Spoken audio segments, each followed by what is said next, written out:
Now, as it relates to the income-based repayment plan itself and the people that they're moving on to this plan, they've also made a slight change that doesn't impact a huge portion of people, but it does impact some people. And that is that they remove the partial hardship requirement for the income-based repayment plan.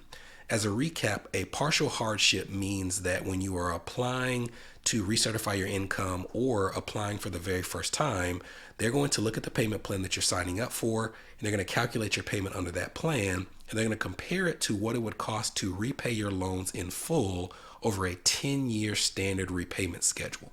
So let's say, for example, that they calculate my payments under the old version of IBR, and they find out that my payment is $1,000 a month. And then they look at how much it would take to pay off my loans in full, and it would cost $1,200 a month to pay off my loans in full over a 10-year period. Well, that means that I have a partial hardship. It would cost me more to pay it back under a 10-year payment schedule than it would to simply sign up for the income-based repayment plan, and they would allow me to move forward. Now, let's say that it were reversed. We calculate the payment under that plan, and the 10-year payment is $1,000 a month, but the IBR payment is $1,200 a month. Well, in that scenario, I don't have a hardship. It would not save me any money to be on that plan. And as a result, if I were applying on the front end, they would reject me. They would not allow me to sign up for that plan.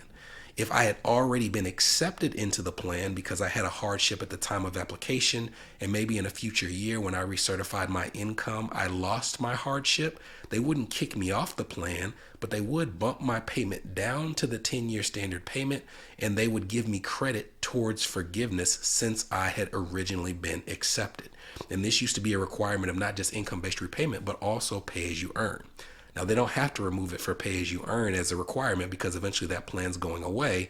But if they're moving towards a system where the only plans available are IBR or repayment assistance plan, it doesn't make sense to still have that hardship requirement. So they have taken that away in this Senate bill, and anybody will be able to get on this plan moving forward, even if their payment is higher than the 10-year standard plan. And if you're asking why someone would do that in the first place, it may be that they're really close to forgiveness under income-driven repayment or public service loan forgiveness.